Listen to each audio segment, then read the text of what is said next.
I always knew my sister was spoiled, but I never imagined she'd steal my identity to buy a mansion.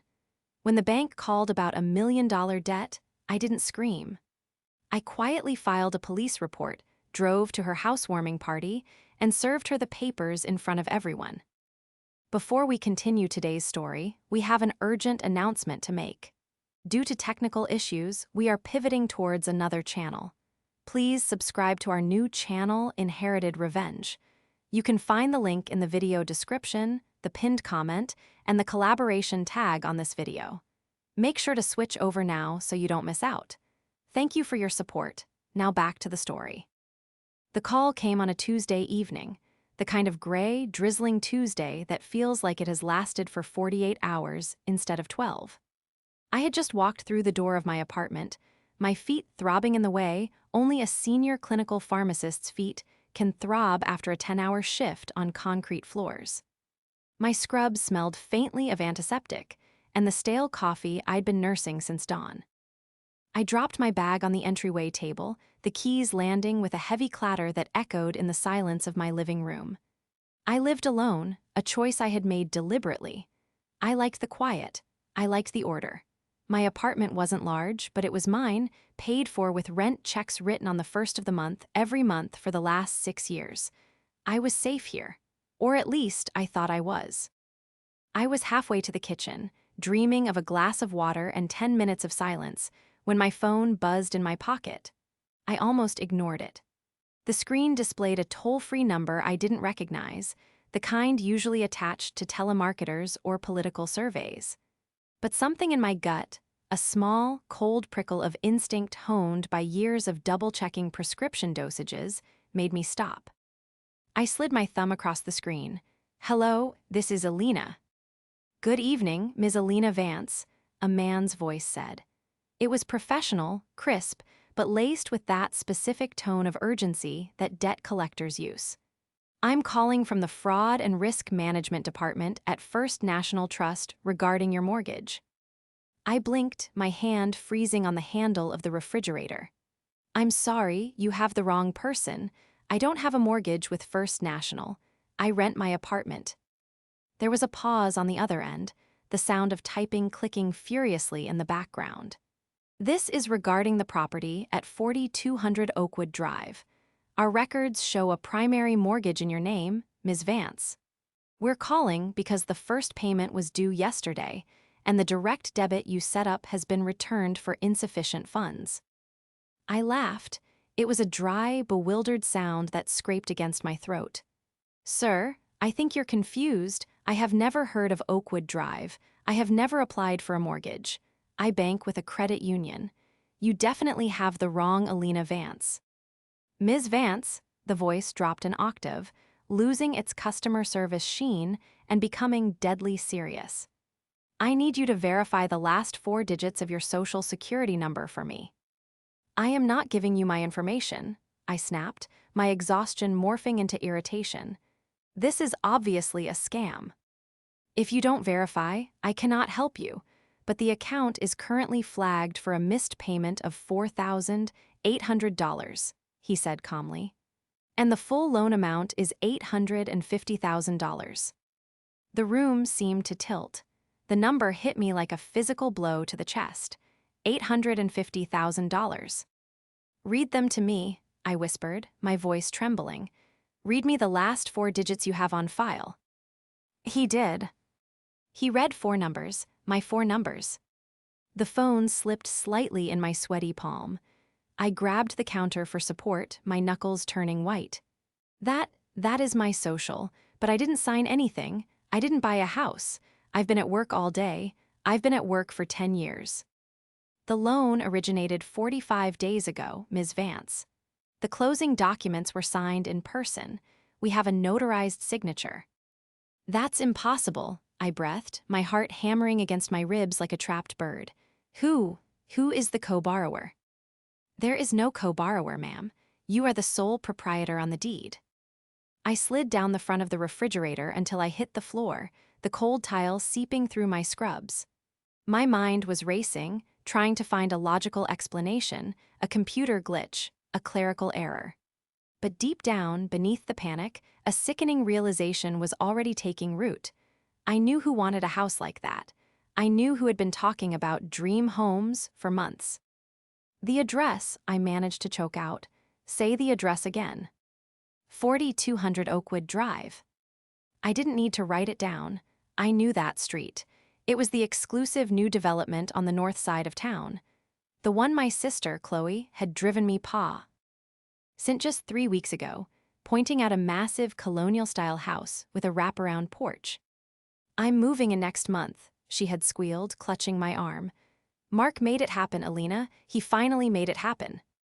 I closed my eyes, and the darkness behind my eyelids swirled with red. The nausea was immediate and overwhelming. It wasn't a stranger. It wasn't a hacker in a basement halfway across the world.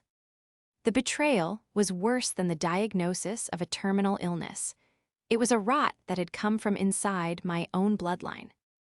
The next hour was a blur of bureaucratic nightmare. I stayed on the phone with the fraud agent. His name was David, and he was surprisingly gentle once he realized I was hyperventilating for 45 minutes. I had to answer security questions that only I should know: the make of my first car, the street I grew up on, the name of my elementary school. "Okay, Ms. Vance," David said, his voice sounding tinny through the speaker. "I've flagged the account as disputed, but because the documents appear legal and notarized, this isn't going to be a simple fix. You need to file a police report immediately. Tonight, we need a case number to pause the collections process." "I understand," I said, my voice sounding hollow, like it was coming from someone else standing across the room. "And Ms. Vance," David added, hesitating slightly, "if you know who might have done this, you need to be prepared. Identity theft of this magnitude usually involves someone with access to your physical documents." I hung up and sat in the dark kitchen. The hum of the refrigerator was the only sound in the apartment. I felt cold, a deep, shivering cold that had nothing to do with the temperature. I pulled up the map on my phone and typed in 4200 Oakwood Drive. There it was, a Zillow listing marked sold. The photos were professional, glossy: hardwood floors, a chef's kitchen with a marble island, a master bath that looked like a spa. It was beautiful. It was extravagant. It was exactly the kind of house Chloe felt she deserved. I remembered the dinner at my parents' house 2 weeks ago.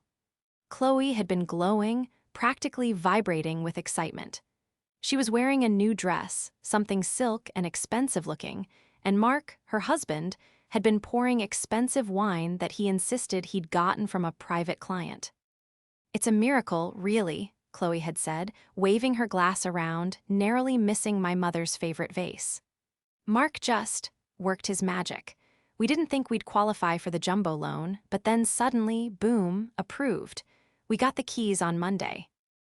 "I'm so proud of you both," my mother, Susan, had gushed, clapping her hands together. "You've worked so hard for this." I had sat there, eating my roast chicken, feeling a twinge of envy, but mostly relief. Chloe had been struggling financially for years, or rather, struggling to maintain a lifestyle she couldn't afford. I was just glad she wouldn't be asking me for rent money again. "It's all about leverage," Mark had said, winking at me from across the table. "Right, Alina, you have to know how to use your assets." I hadn't thought anything of it at the time. Mark was always saying vague, pseudo-business nonsense like that. He worked in mortgage brokering, a job he described as helping people realize their dreams, but which mostly seemed to involve him wearing shiny suits and talking loudly on his Bluetooth earpiece. Now, sitting on my kitchen floor, that wink felt like a knife twisting in my gut. Leverage. I stood up, my legs shaky, and walked to the small filing cabinet in my bedroom closet. I kept everything there: tax returns, birth certificate, passport. I was meticulous. I was the responsible one. I unlocked the drawer. Everything looked normal. My folders were color-coded and labeled, but as I flipped through the personal identity folder, I noticed something subtle. The edges of my social security card were slightly misaligned in the plastic sleeve, and the photocopy of my driver's license. The one I kept for emergencies was on top of my birth certificate, not behind it where I always filed it. Someone had been here. I cast my mind back. When could they have gotten in?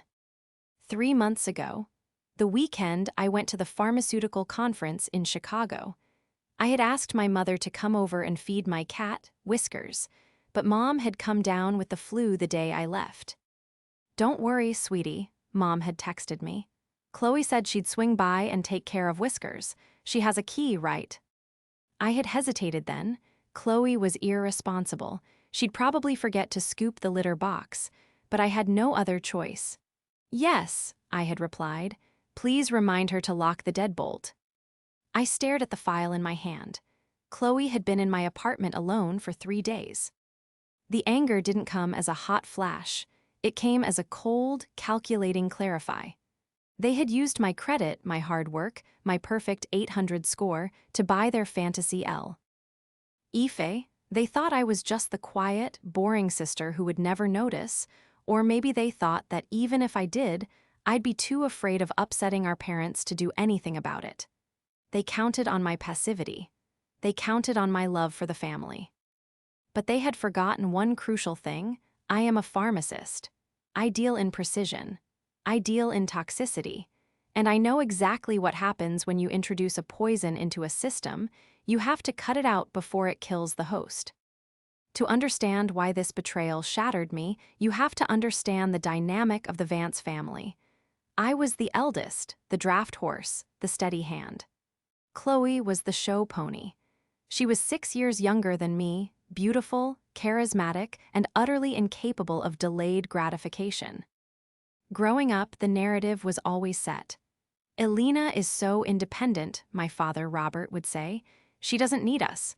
But Chloe is sensitive. She needs a little extra help." That little extra help had cost me a fortune over the years. When I graduated pharmacy school, buried in 6 figures of student loan debt, I lived on ramen and store-brand cereal for 3 years to pay it down aggressively. When Chloe dropped out of her second college because the vibes were off, my parents paid off her lease on her luxury apartment. When I started my first job, I drove a 10-year-old Honda Civic with a broken air conditioner. When Chloe turned 25, she totaled her car because she was texting, and my parents couldn't afford to replace it. Who stepped in? I did. I gave her $3,000 for a down payment on a sensible sedan. She used it to lease a BMW she couldn't afford to insure. "She's your sister," my mother would say, guilt-tripping me whenever I tried to set a boundary. "Family helps family, we don't keep score." I had internalized that mantra. I had swallowed my resentment for decades. I convinced myself that being the good daughter meant setting myself on fire to keep Chloe warm. Then came Mark. If Chloe was a chaotic storm, Mark was the weatherman who convinced you it was sunny while you were drowning. He appeared 3 years ago, sweeping Chloe off her feet with grand gestures that I suspected were put on credit cards.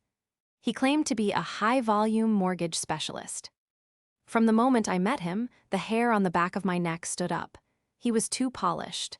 His teeth were too white, his handshake too firm, his compliments too generic. He treated every family gathering like a networking event. "Elena, babe," he'd say, cornering me at Thanksgiving, swirling a glass of scotch he'd poured from my father's special stash without asking. "Pharmacists make bank, right? What are you pulling in these days? 150K? More." "I do all right, Mark," I'd say, inching away. "You investing that?" He'd press, his eyes scanning me not with attraction, but with appraisal like I was a property he was valuing. "You let it sit in a savings account, you're losing money to inflation. You need to leverage your equity. I could set you up with some investment properties. Passive income, baby. That's the dream." "I like my savings account," I'd reply curtly. He would laugh, a condescending bark. "Scared money don't make money, Elena. You play it too safe. You gotta take risks to live the high life." I realized now that he had been studying me. He wasn't just making small talk, he was prospecting. He saw my frugality not as a virtue, but as a resource he couldn't wait to tap. He saw my clean credit history not as the result of my discipline, but as a blank canvas for his masterpiece of fraud. He knew the systems. That was the most terrifying part. Mark knew exactly what the underwriters needed to see. He knew which documents could be photocopied and which needed a wet signature, and how to forge the latter. He knew that if he kept the payments current for a few months, the bank wouldn't look too closely at the initial application. He just hadn't planned on running out of cash so quickly, or maybe he just didn't care. I looked at the clock on the microwave. It was 9:45 p.m. The police station was open 24 hours. My mother's voice echoed in my head, "Family helps family." I grabbed my purse. I grabbed the file folder with my birth certificate and social security card. I grabbed my car keys. "Family helps family," I said aloud to the empty apartment. My voice was steady now, cold. "And I'm going to help Chloe learn the most expensive lesson of her life." I walked out the door and locked it behind me. The fluorescent lights of the 12th precinct hummed with a low, headache-inducing buzz that seemed to vibrate right through my skull. It was nearly midnight. I sat on a hard plastic chair that was bolted to the floor, clutching my file folder like a shield. Across from me, Officer Miller, a man with tired eyes and a formidable mustache, was typing slowly on a keyboard that looked like it had survived the 90s. "So let me get this straight, Ms. Vance," he said, pausing to take a sip from a styrofoam cup. "You're saying you have no knowledge of this property purchase? You weren't present at the closing." "No," I said, my voice steady despite the tremor in my hands. "I was at a pharmaceutical conference in Chicago on the date the documents were allegedly signed. I have my flight records, my hotel receipt, and a time-stamped badge log from the convention center." He raised an eyebrow, finally looking up from the screen. "That's good. That's very good. Usually these cases are a he said, she said mess, but physical impossibility, that gives us teeth. I want to file a formal report for identity theft and mortgage fraud," I said clearly, "and I need an identity theft affidavit." "We can do that," Miller said. He leaned back, the chair creaking under his weight. "But you need to be aware of what this starts. Once I file this, it's a criminal investigation. If this traces back to a family member, which in 90% of these cases it does, the DA picks it up. You can't just drop charges later because your mom calls crying. This is a felony. We're talking federal prison time for wire fraud." I looked at the scuffed linoleum floor. I thought about Mark's smirk. I thought about Chloe's laugh as she drove that BMW I helped her get. I thought about the sheer entitlement required to steal nearly $1 million of my creditworthiness because they felt they deserved a castle they hadn't earned. "I understand," I said, looking him dead in the eye. "File it." The next morning, I didn't go to work. I called in sick, a first in 7 years, and drove straight to the glass-walled office of James Mercer. James and I had gone to high school together. He had been the quiet kid in the back of AP Calculus who always let me borrow his notes. Now, he was a forensic accountant who specialized in divorce and corporate embezzlement. I laid the police report and the printouts from the bank on his mahogany desk. "James," I said, skipping the pleasantries, "I need you to look at this. I need to know how they did it, and I need to know how deep the hole is." James adjusted his glasses, his expression shifting from welcoming to severe as he scanned the papers. He didn't speak for a long time, just flipping pages and making small humming noises. Finally, he stopped at the signature page of the mortgage deed. "This is sloppy," he muttered. "Look at the pen pressure, Alina. See these little dots at the start and end of the loops in your name." I leaned in. "Yes. That's hesitation marks. Someone didn't sign this, they drew it. They likely traced a signature you'd given them previously." He looked up at me. "Do you recognize the notary stamp?" I squinted at the seal. "Tanya R. Lewis, commission expires 2028. "No," I said, "I've never met a Tanya." James swiveled his chair to his computer and began typing furiously. "Let's see. Tanya Lewis, public records. Here we go. Associated with Prestige Title Services. And who owns Prestige Title Services? He clicked a few more times. Ah, a shell company registered to an LLC in Delaware. He spun the screen around. But look at the registered agent address for the LLC. My stomach dropped. It was a P.O. box in a strip mall 3 blocks from Mark's old office. Mark, I whispered. Mark implies intent, James corrected. Mark implies conspiracy. He didn't just stumble into this. He set up a fake notary or paid one off to validate a forged signature. This isn't just fraud, Alina. This is racketeering. But here is the scarier part. He pulled up my credit report on a second monitor. It was a sea of red flags I hadn't seen because I had frozen my credit after the call, not before. They didn't just buy the house, James said softly. 3 days after closing, an application was submitted for a home equity line of credit, a HELOC against the property, for $200,000. They're trying to cash out the equity, I asked, horrified. They're trying to strip the asset, James said. They used your credit to buy the house, and now they are using the house to get cash.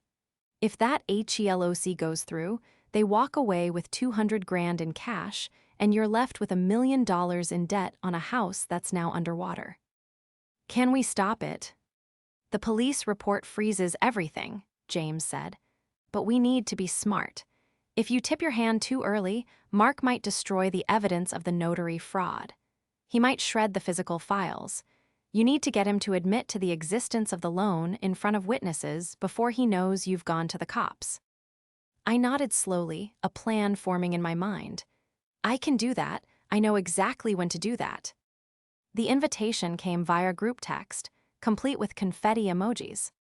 Chloe, dinner at the new place tonight. Mom and Dad are bringing lasagna.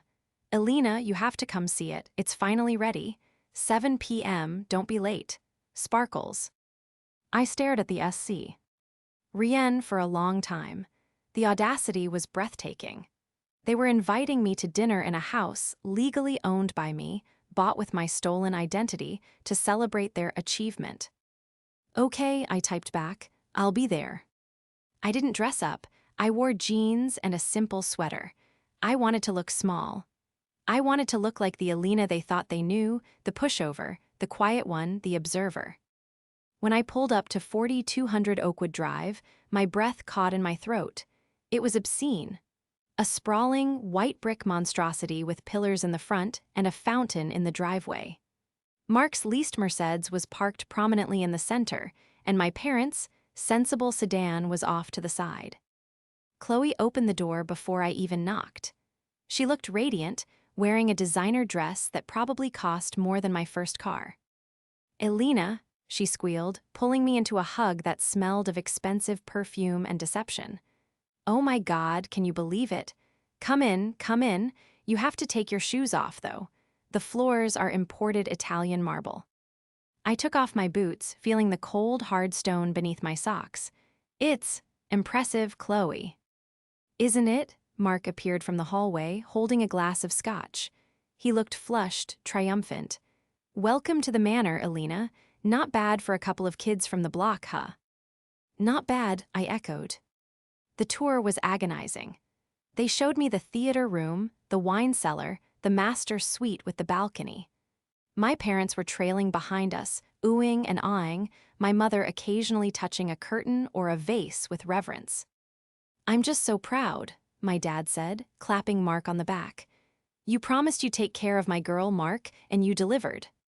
We sat down for dinner in a dining room that felt like a museum exhibit.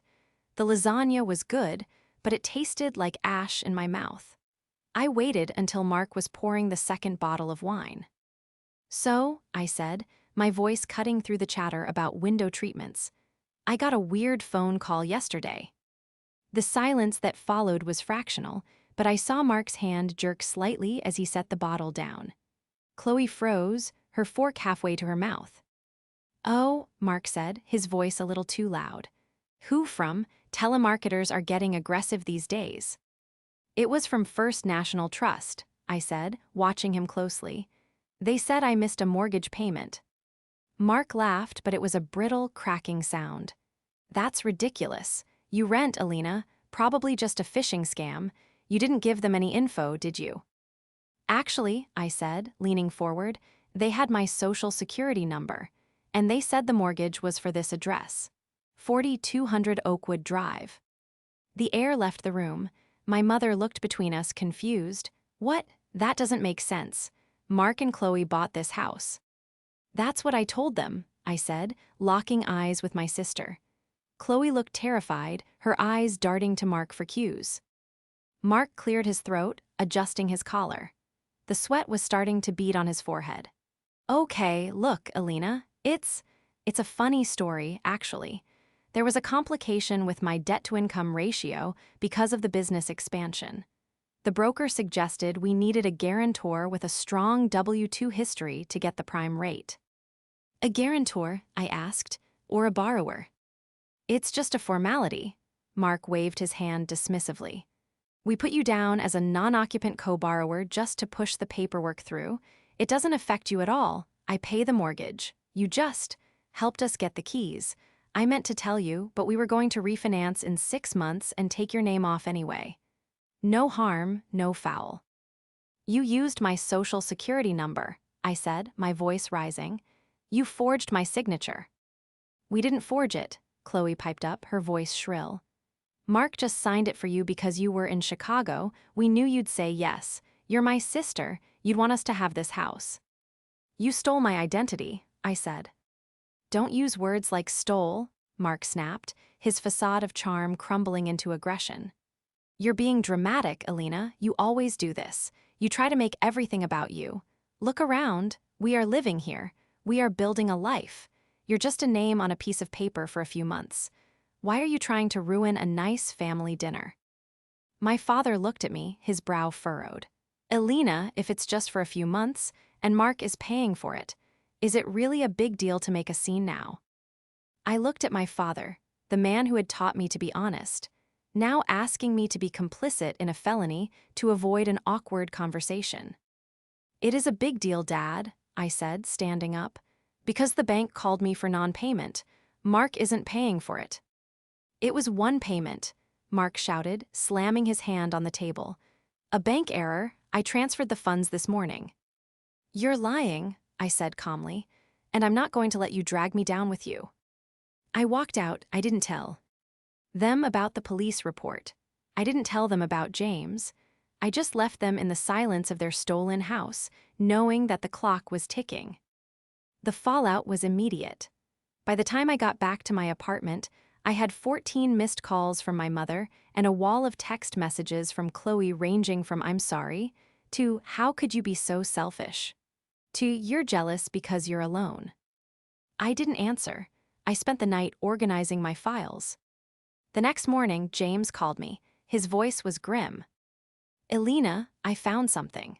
I ran a background check on Mark in Florida. He lived there for 2 years before meeting Chloe, right? Yes, I said. He said he was in property development. He was in property management, James corrected. And he was indicted for embezzling HOA funds. He pleaded down to a misdemeanor and paid restitution to avoid jail time, but he's barred from holding a real estate license in Florida. That's why he's a mortgage consultant here, not a licensed broker. He's working under someone else's umbrella. Does that help us? It establishes a pattern, James said, but here is the kicker. I pulled the title history for the Oakwood house. The seller was a shell company. Mark didn't buy this house from a family. He bought it from a flipper entity that he has ties to. I think he inflated the appraisal. The house isn't worth $850,000. It's probably worth $600,000. He pocketed the difference from the loan. I felt sick. He didn't just buy a house. He used me to launder money. Exactly. If you accept this debt, if you sign a quitclaim, like they might ask you to, you are accepting liability for a loan that is $250,000 underwater instantly. You would be bankrupt, Alina. They wouldn't just ruin your credit, they would garnish your wages for the rest of your life. I needed to steel myself. I knew what was coming next. That afternoon, my parents came to my apartment. They looked aged, tired. My mother's eyes were red. Elena, my mother started, sitting on my sofa and wringing her hands. We talked to Mark. He explained everything. He's very sorry. He just wanted to give Chloe the life she deserves. He committed a felony, Mom, I said, standing by the window. He made a mistake, my father argued. He's young, he's ambitious. Look, he has a plan. He drafted this document. My father pulled a paper out of his pocket. It's a letter stating that he assumes all financial responsibility. He says if you just sign this and, what did he call it?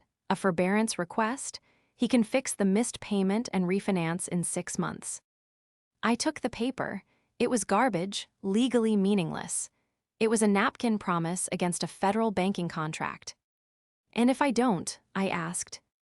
Elena, my mother cried, if you report this, Mark says he could go to jail.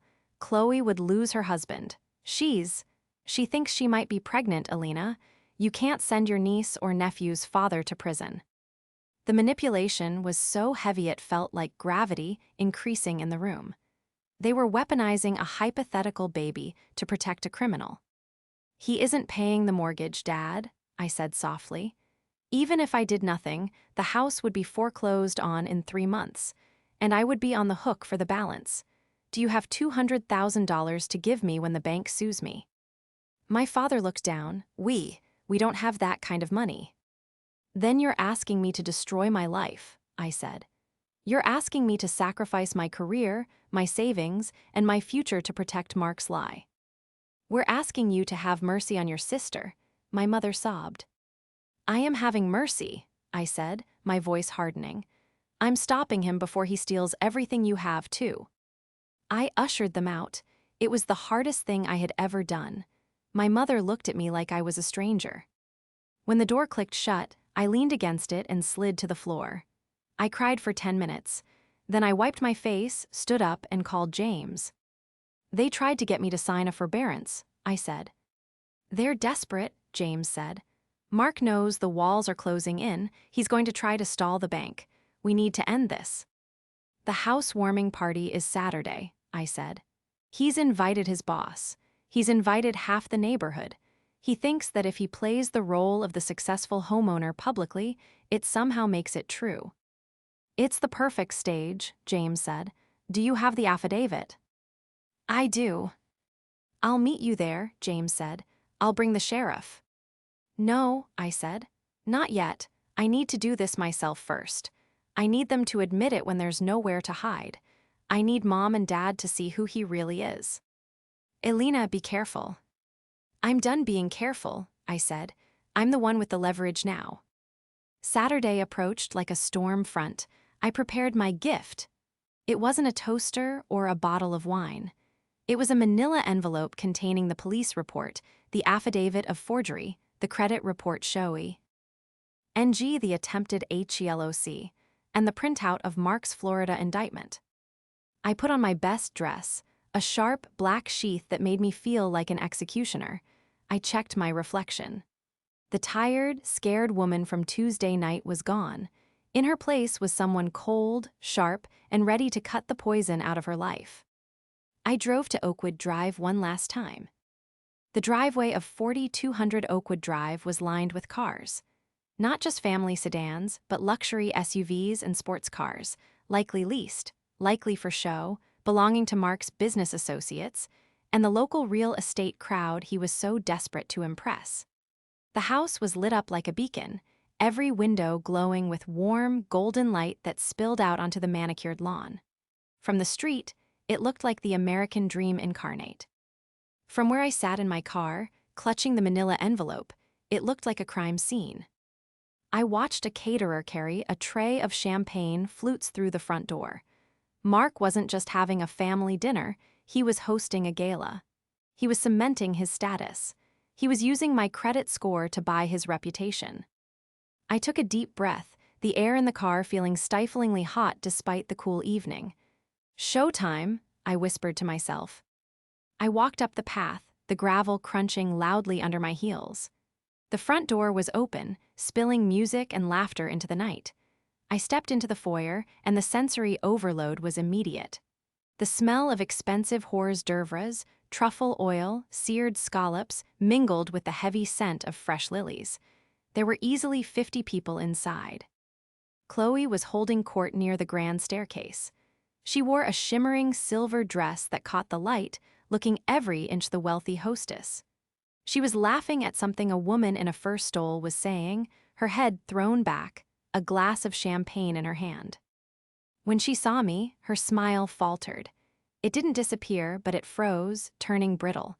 She excused herself and rushed over, her heels clicking rapidly on the marble. "Elena, you came?" She hissed the words rather than spoke them, grabbing my elbow with a grip that was painful. "Please tell me you're not going to make a scene. Mark's boss, Mr. Henderson, is here. The regional VP is here. If you ruin this, you ruin everything." "I'm just here to give you your housewarming gift," I said, my voice calm, almost pleasant. I held up the thick envelope. Chloe eyed it suspiciously. "What is it?" "Just some paperwork, the final touches for the house." Before she could stop me, I pulled away and walked into the main living room. Mark was there, standing by the fireplace, one hand in his pocket, the other holding a tumbler of scotch. He was mid-story, surrounded by a circle of men in suits who were nodding appreciatively. My parents stood on the periphery, looking proud but slightly out of place, clutching their drinks like lifeline anchors. "Mark," I called out. My voice wasn't loud, but it had a projection to it, a clarity honed by years of giving instructions across a busy pharmacy counter. It cut through the ambient chatter. Mark turned. His eyes widened when he saw me, a flicker of genuine panic crossing his face before he masked it with a wide, fake grin. "Elena, the sister-in-law of the year, wonderful of you to make it." He opened his arms as if to hug me. I didn't move. I stayed in the center of the room, creating a void around me as people sensed the shift in tension. The music seemed to dip. Conversations nearby trailed off. "I brought you something," I said, holding out the envelope. "For the house." "Oh, you shouldn't have," Mark said, laughing nervously. "We can open gifts later. Let's get you a drink." "I think you should open it now," I said. "It's relevant to the mortgage." The word mortgage hung in the air. In polite society, at a party like this, you don't talk about debt. You talk about architecture, or neighborhoods, or interest rates in the abstract. You don't talk about the loan itself. Mark's smile vanished. He stepped forward, lowering his voice. "Elena, don't do this." "Do what, Mark?" I asked, raising my voice slightly so the circle around him could hear. "I'm just clarifying the ownership, since I received the foreclosure notice on Tuesday." A gasp rippled through the small group. Mr. Henderson, a gray-haired man with a stern face, looked from Mark to me. "Foreclosure? Mark, what is she talking about? You said this was a cash-heavy deal." "It's a misunderstanding," Mark said quickly, sweat visibly breaking out on his upper lip. "My sister-in-law is confused. She's been under a lot of stress lately." "I'm not confused," I said. "I'm the borrower, according to the bank anyway." I opened the envelope. I didn't hand it to Mark. I handed the first document to my father. "Dad," I said, "read the top line. Who is the primary borrower on the deed to this house?" My father's hands shook as he took the paper. He squinted at it, his face paling. "Ale." "Na Vance," he whispered, "sole proprietor." "And the signature?" I asked. "It looks like yours," my mother said, peering over his shoulder. "But it's wobbly." "That's because it's a forgery," I said, turning back to Mark. "Just like the notary stamp from the shell company you used. Prestige Title Services. That's you, isn't it, Mark?" Mark lunged for the papers, but I stepped back. "I wouldn't," I warned. "That's a copy. The police have the original." The room went dead silent. The festive atmosphere evaporated, replaced by the cold, hard reality of exposure. "You went to the cops," Chloe shrieked from the hallway, running into the room. "Elena, how could you?" "How could I?" I spun on her. "You stole my identity, Chloe. You took out an $850,000 loan in my name." "We were going to pay it back," Chloe screamed, tears streaming down her face, ruining her makeup. "We just needed a start. Why can't you just let us have this? You have everything. You have a career, you have savings. I have those things because I work for them, I shouted back, finally losing my cool. I didn't steal them from you. I turned to the crowd, to the neighbors, the bosses, the investors. But that's not even the worst part, I said, my voice shaking with rage. I pulled out the second document, the credit report. Tell them about the HELOC, Mark. Tell your boss how you applied for a $200,000 line of credit against my equity 3 days after closing. Mr. Henderson stepped forward. His face was like granite. Mark, is this true? Did you leverage a property you don't legally own? Mark opened his mouth, but no sound came out. He looked like a cornered animal. It was an investment strategy. We were going to flip the capital into your pocket, I finished. You bought this house for $600,000 from your own shell company, appraised it at $850, and pocketed the loan difference. And now you wanted another $200,000. You weren't building a home, Mark. You were stripping a carcass, and I was the carcass.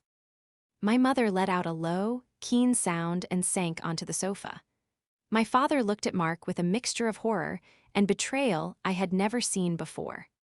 I trusted you, my father whispered. I vouched for you.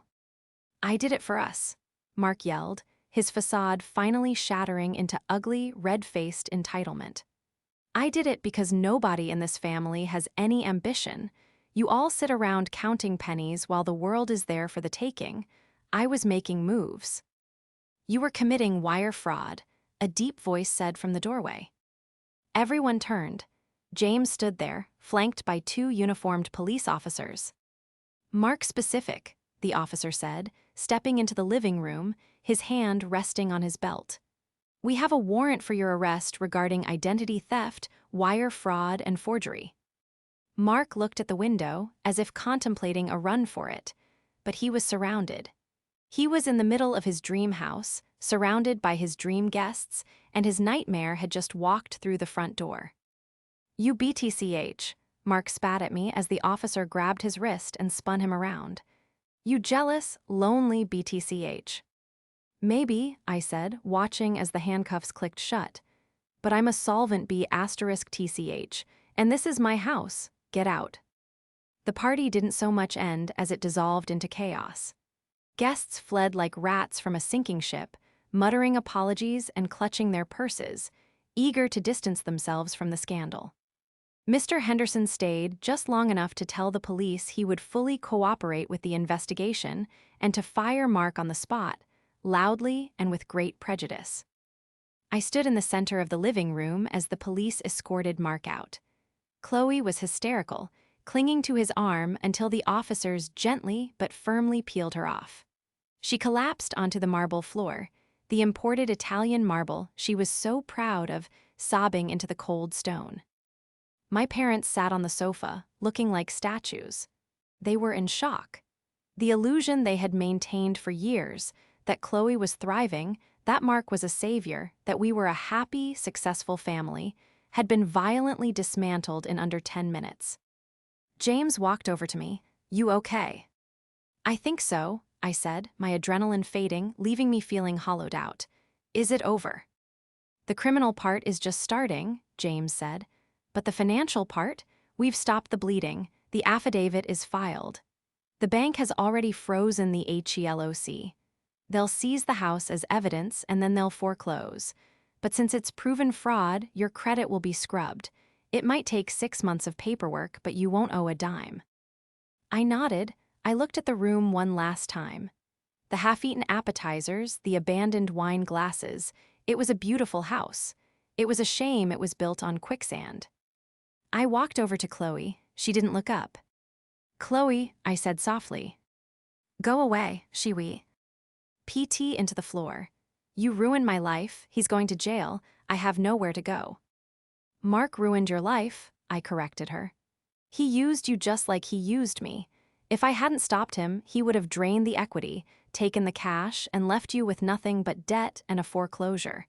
He was never going to pay for this house, Chloe. He was robbing us. She looked up then, her mascara smeared, her eyes wild. He loved me.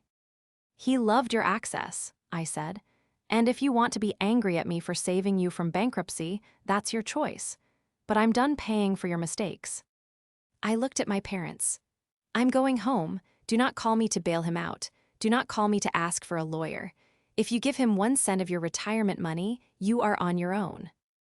My father nodded slowly. He looked 10 years older. We won't, he whispered. I'm sorry, Alina, we didn't see it. You didn't want to see it, I said.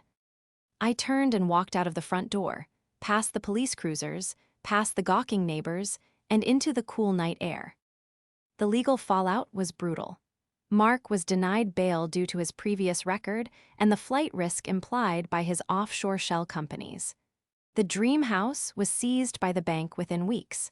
It turned out the appraisal was indeed fraudulent.